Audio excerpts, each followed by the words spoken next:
Hello, is this Kevin Hart? Hello, is this Tiffany Haddish? Hello, is this Taraji? Hello, is this Gabrielle Union? Hey, yeah, this is Chris. Yeah, from Taste Take. No, don't hang up. Yeah, I just wanted to reach out and apologize. Yeah, I was just calling to say sorry about that. Yeah, I didn't mean that. That was my bad, really.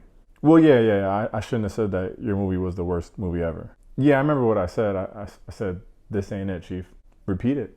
I said I would rather watch cats in a room full of cats and I'm allergic. Yeah, I know what I had said. I had said that there's a special place in hell with no Wi-Fi for anyone that watches this movie. No, I'm sorry. You just gotta feel me. I just didn't think it could get any worse.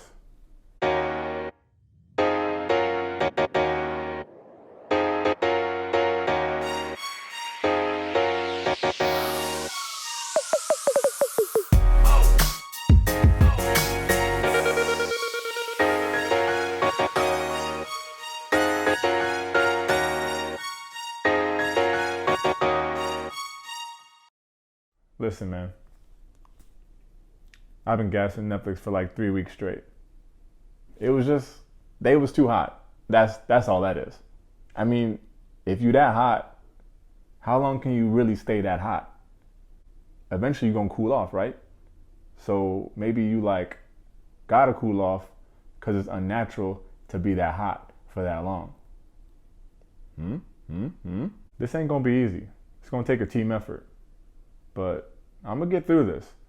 As long as y'all promise to stay with me to the end and hit that subscribe button. We got John Henry. Background, I guess? So, John Henry is new to Netflix, but it actually came out back in January to a limited release. I would imagine that's just barbershops and strip clubs. It was written and directed by Will Forbes. That's the dude you may know from nowhere. Like, literally nowhere. This is his first and only movie credit. He has 84 followers on Twitter. And let's be clear, followers aren't everything. And it's actually a very shallow way to judge someone. But he has 84 followers on Twitter. All right. Anyway, he moved to LA to do music for movies. He noticed that he wasn't getting the gigs that he wanted, so he decided to start writing movie scripts. Hold on. Be right back, actually. Sorry about that, y'all. Realized I wasn't getting the views that I want on YouTube, so just went to write a movie script real quick. It's fire. Anyway, this movie somehow stars Terry Crews and Ludacris. Okay, so this is loosely based on the popular legendary John Henry story. Now, I didn't really know this story, so maybe some of y'all didn't either. So the quick version of the folklore is that John Henry was a freed slave who was the strongest and best railroad worker in all the land. He wielded this big-ass hammer made from the chains that was actually used to enslave him. He once took on a steel train in a race to see who would get the job done faster, a selfless act to save his team's livelihood. John Henry wins this race, but drops dead as soon as he finishes it from all the effort exerted. But he became a hero for generations to come. The real story is just a little bit different. It still takes place in the 1870s, but John Henry was actually a prisoner in Virginia. Yeah, that's the Jim Crow South. Anyway, he was sentenced to 10 years for breaking into someone's crib. Yeah, 10 years. This wasn't that long after the Civil War, so you know how that goes. Basically, they designed the laws to imprison as many newly freed blacks as possible. Oh, come on, Tate. Now you're just being dramatic. Nope. Back then, it was literally illegal to show happiness for being a freed slave. Can you imagine? You got white people testing you all the time. Hey you, black person, how does it feel to be free? Yeah, it's alright. Anyway, during this time, they used some of the inmates from the prison to help out on the railroad tracks, and John Henry was rumored to be one of the best steel hammers in the land. He didn't die from racing a steel train, but more likely he died from breathing all this silicon dust. It literally suffocates you over time. Either way, the shit is tragic, but not nearly as tragic as this movie is.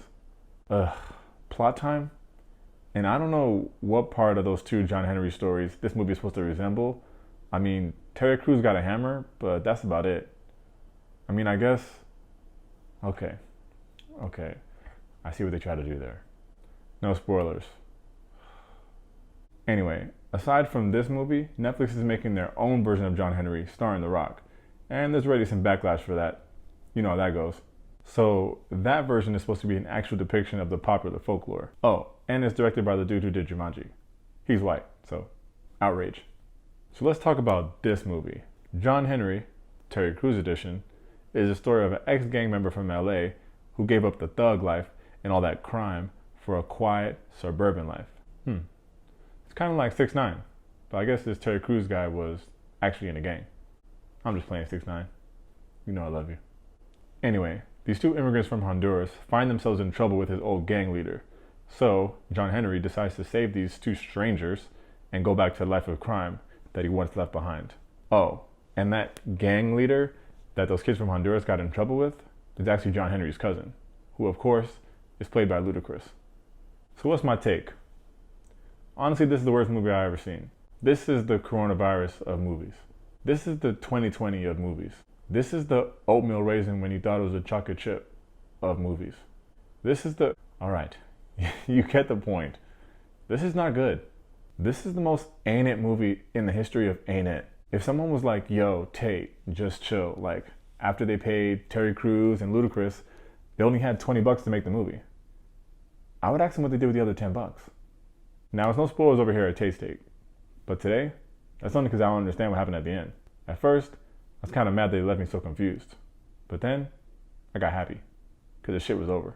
This movie has a terrible plot. The graphics, I'm certain, were edited on a Super Nintendo. Ludacris, who is normally a decent actor, especially for a rapper, makes no sense as the villain here, and I think he just wanted to wear that Mortal Kombat shit on his face. If I didn't know this movie came out back in January, I would bet that Ludacris filmed the whole thing while waiting for Nelly to fix his Wi-Fi on Saturday. Ugh, say something nice. Fine. Honestly, the best part of this movie is when I found out that John Henry's dad was played by the dad from Kenan and Kel. Oh, and I guess the music from DJ Quick was alright too. Happy? I'm gonna give John Henry 1.5 stars. I almost turned this thing off 3 times, but I remembered I had to finish it for the review. How this got to number 2 on Netflix, I'll never understand. And I know some of y'all gonna be like, how bad could it be? Let me just watch for myself. Let me be a resource for y'all. Use me. Just don't watch it. I'm asking nicely. Y'all are way better off watching The Wrong Missy. Also terrible, but at least that thing got some laughs. Compared to John Henry, The Wrong Missy is Parasite, a breakthrough in filmmaking. As always, thanks for checking out Tate's Take. I ain't gonna lie, I didn't think it was gonna make it through. But we stuck together and we persevered. Kind of like John Henry on the railroad tracks. Whoa, that's full circle. Anyway, make sure to hit that like and the subscribe button. Also, have y'all seen John Henry? Let me know in the comments. Y'all can let me know if there's a worse movie in your pick. Let me know. Thanks, y'all. Peace.